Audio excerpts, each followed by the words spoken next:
Hey guys, welcome back. I'm Laura Wilkie with Down Home with Lemon Pie, and we're going to talk about Mother Culture Monday. We're going to be talking about what is on my bookshelf, what I'm reading right now.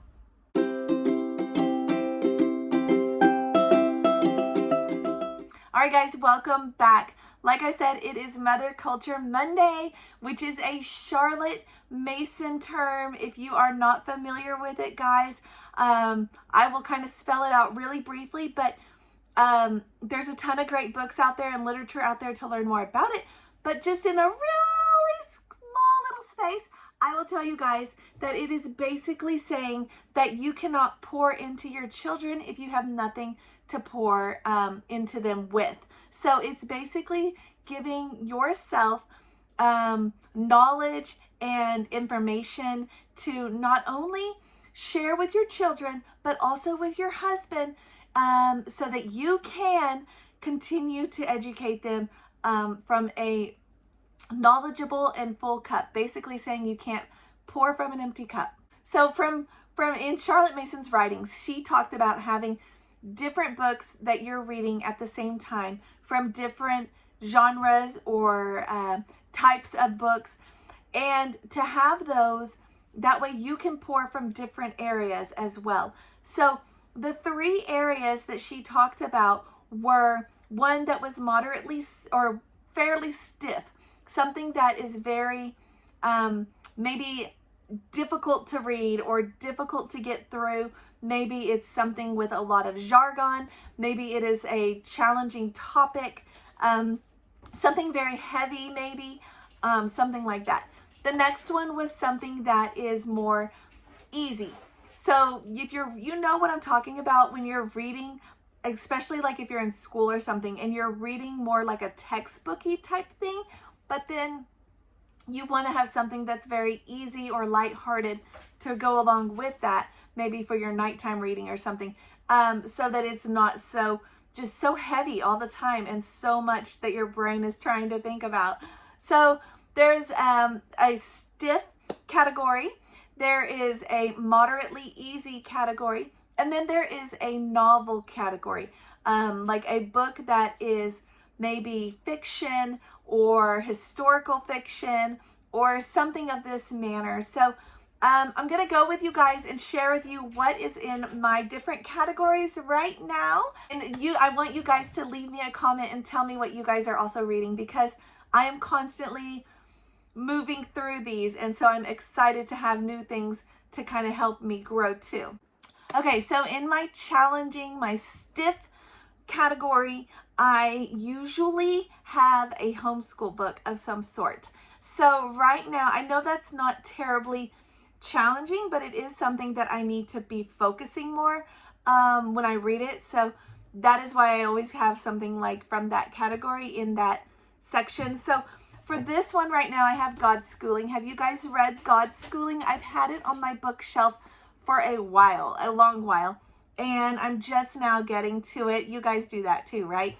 So I'm just now getting to it, but I have wanted to read this book for so long because I think there's clearly something wrong with the way the educational system is in America right now, and we are trying to push children to do things that they maybe are physically able to do, but maybe they're not ready to do. And you know, it is so hard being from like a product from the public school system and then trying to change that, because it is so ingrained. So I need that help all the time. It is so, I talk with other moms, homeschool mamas, about this all the time, and how especially in my early years in homeschooling, I really struggled with, you know, making sure the kids did every page in their workbook, and I wanted them to do everything. I didn't want them to miss something, because I feel like that weight is so big on our shoulders that you feel like if they don't do this page, they're gonna miss it. And in newer or more recent years, I have been able to let go of a lot of that, thankfully. And I feel like, though, that that's one of those things that you just constantly have to nurture and grow with. And this, I'm hoping, will help me I have this for two reasons. Not only for that reason, but also because I do feel very strongly that God kind of leads and guides our homeschool in ways that we did not expect or plan. And I'll give you kind of an example, but it's a very small example of where we can see God at work in our homeschool. And this happened years ago. I hope you guys don't laugh at me about this example because it is so small. But years ago, there was a time when we were learning through the ABCs with my oldest, and actually my oldest too. We were doing science projects or science lessons or unit studies that went with each letter of the alphabet. We did My Father's World, and that's how that is structured through kindergarten.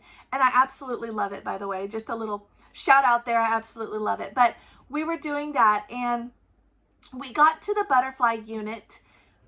B is for butterfly, and they're not in alphabetical order. So we were several months into our school year, and we got to the B for butterfly unit, and I really didn't have much to do for that. We had some fun little games and things, but I didn't have something like what I wanted. And so I just kind of let it go and was going to move on. And we went on a trip up to see my parents, and we stopped at a gas station, and in one day, we found two perfectly composed butterflies that were dead, that were perfectly shaped with no Mars on their wings, and they were both in the parking lots of gas stations right by our car where we happened to park. We got out, and there was this butterfly, and these were not little. They were huge. Like, I have never seen butterflies this big in real life. You see them in like a museum or a zoo, like a display or something. Not only that, we found two. I had two girls that I was teaching. We were able to look up quickly how to preserve them. We collected them, we framed them, and were able to keep them for many years until years later when they got damaged. But we were able to keep them for many years, and it was one of those very first times in my homeschool journey that I felt like, wow, only God would have planned that we would find these butterflies in perfect condition while we're studying the butterfly unit. And I've never really had that happen since. There have been a couple times that we found them, but it's really, really rare. It had never happened before, and definitely not twice in one day. But we found them, but since then, but they've been very small, like very small, and almost not even worth keeping. So it was just one of those times, one of the very first times in my homeschool journey that I really saw God's hand at work guiding our homeschool experiences. And I think that it happens all the time. I could give you more examples, but that's the most profound that has ever happened. And I'm excited to read God's schooling, because this is not exactly about that, but it is about not letting the world lead our homeschools, but letting God lead our homeschools, and letting God's plan erupt from our homeschools instead of us trying to tweak and twitch. And I am very guilty of that, so I'm talking to myself as well, but it's so easy. So I'm hoping this is going to help me with that. If you guys have read it, let me know what you thought. All right, the next one is my moderately easy section, I guess. And so that was more of my challenging, and I only say challenging because if I'm reading this, I'm going to be reading it with a highlighter, and I'm going to be taking notes as I go. That's this kind of reading. The next one is my moderately easy. This is like after a long time of that, and I just need something fluffy, more or less, if you want to phrase it that way.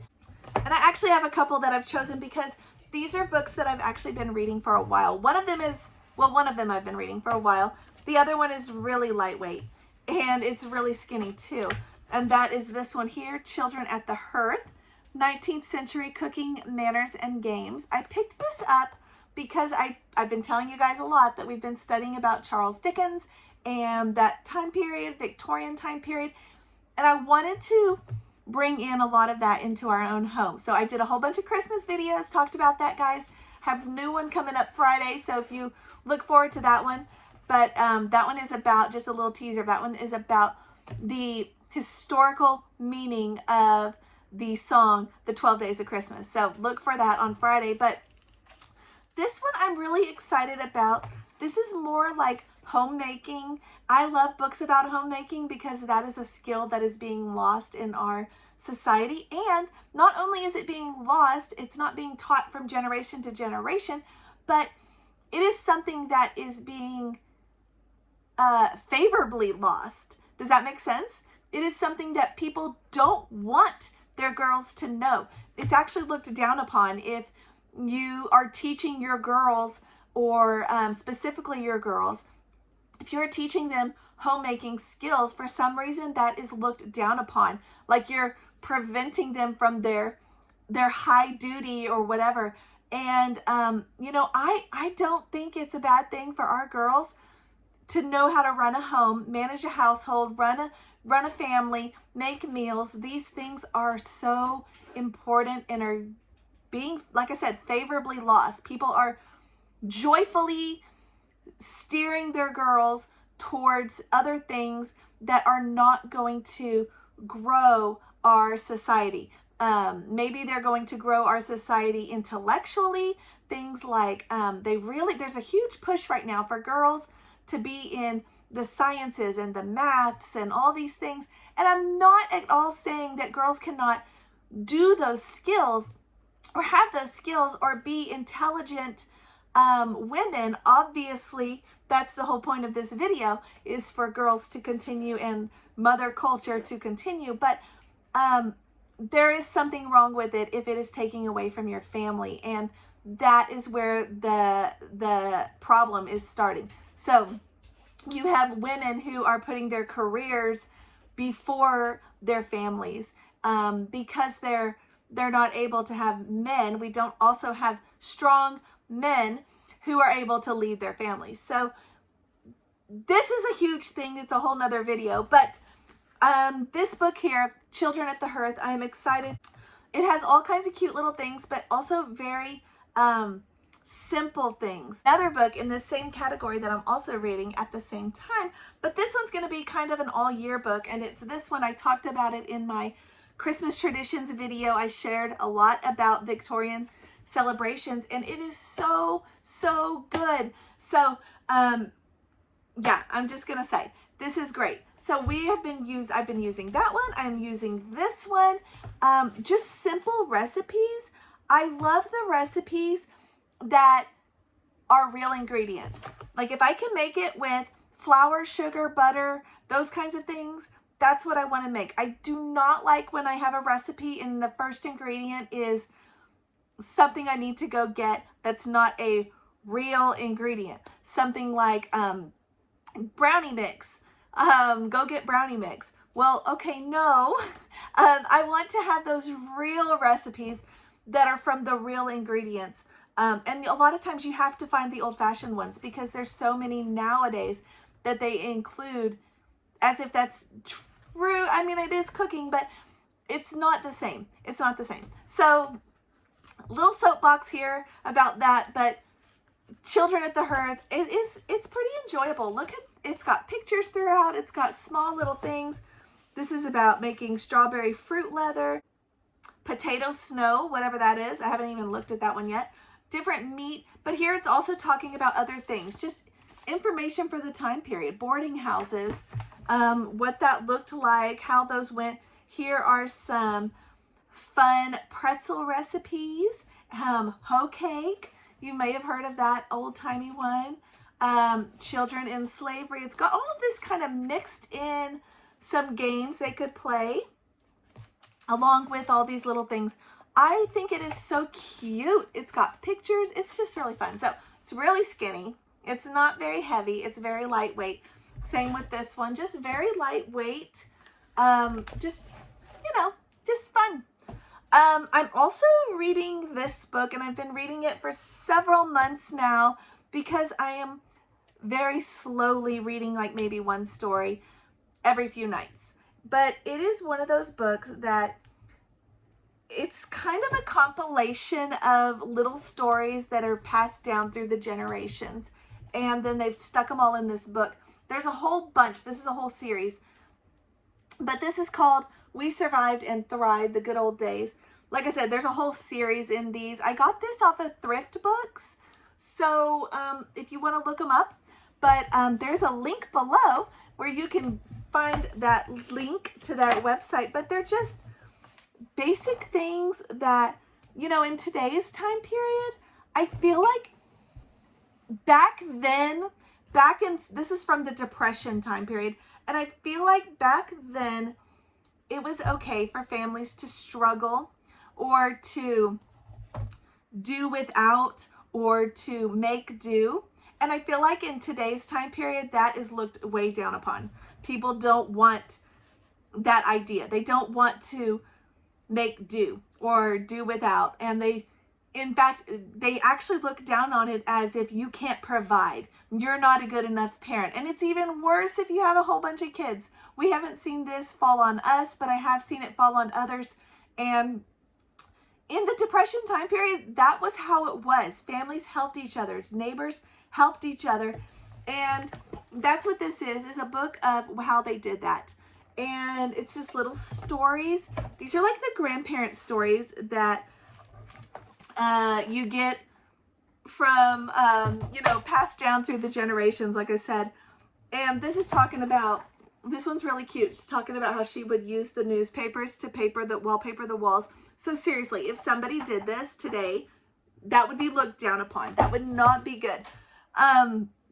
But in that time period, you did what you had to do to survive, and it was praised because you were being innovative or resourceful. And in today, it's more, oh, you can't provide, you're bad, and blah, blah, blah. I hate that. You see that all the time. But this book is one of those that just makes you feel good. It just makes you feel good. It's just good stories. And most of these are stories from people who lived these experiences as children. And I'm going to tell you right now, they became adults and healthy, happy adults. So these experiences did not ruin their childhood like we seem to think today will happen. And it also has beautiful pictures. So just beautiful. Anyway, that's kind of my lighthearted books. All right, the next one on my list is a book that I just finished. I just finished this book and I wanted to share it with you guys. If you do not know about Voice of the Martyrs, this is my little plug for them. They are a company, an organization that works. They will send you, go to their website. I will link it below. They will send you information. They will send you prayer information. They will send you prayer maps. But basically they work on sharing information and providing for families in other countries that are martyred for their faith. Not only martyred for their faith, but you know, you don't really hear so much about this in America, but there are people who becoming a Christian literally means they will die or they will be removed from their family. Their brothers, their fathers will hunt them down even to another country to kill them because they became a Christian. There are families like this. And this is a fascinating stories. They have a whole newspaper, like a little new magazine type thing that they will send you. My daughter and myself, we enjoy reading these stories. I share them with our children because this is the kind of stuff that's real. This is what life is about. Life is not about getting the newest, latest, greatest toy or gadget. Life is about sharing the love of Jesus with others and spreading the gospel. And these people are doing just that. And we don't teach our children enough about missionaries. I never even heard of a missionary until just, you know, shortly after I got saved myself, just several years back. Growing up, I never knew any missionaries' names, and it is just not shared enough. There's so many things that aren't told. And do you think that's on purpose? It definitely is. So we need to help that. And what happened was, we have Richard Wurmbrand, that's the book I'm reading or just finished, Tortured for Christ. He actually started the Voice of the Martyrs organization. He was tortured for Christ. This is his story. He was in communist Romania, in Russia. He was part of all of that. He was captured for sharing Jesus's word with others and imprisoned, and then tried, just like Paul, to share the gospel with his the people who had imprisoned him, those who were holding him captive in jail. And every time he did, they would beat him and punish him for that. And he just kept on, because that is what we're instructed to do. And his story is fascinating. I have another book that I have read by Voice of the Martyrs. It is this one here, and I highly recommend it. They will send it to you for free. If you go to their website, you can actually get this book for free, and it is so good. It is going to be required reading in my homeschool when my girls are just a little bigger, my boys too. And this one probably will be as well, although my 11-year-old is already trying to snatch this from me. I think it's a little heavy for her yet, so I'm trying to hold back for that. But she loves these kinds of stories because they are so good. It's more a purpose in life than just, you know, having the latest greatest. It really is. And these kind of put that in perspective. So they have a whole organization. There's, I wanted to share that with you guys. There's, like I said, magazines they'll send you. They have tons of stuff. Torchlighters is by them. There's a whole bunch of stuff that they've put out to help others learn. And I'm actually reading another one by a similar organization that I just started, Adventures in Naked Faith. This one is, I think, about the Philippines, but it's international adventures, and there's different ones. This is the one I've picked for now. But my daughter's birthday, she's turning 12 in just 2 weeks. And she, or I guess it's 3 weeks from now, 2 weeks from Friday.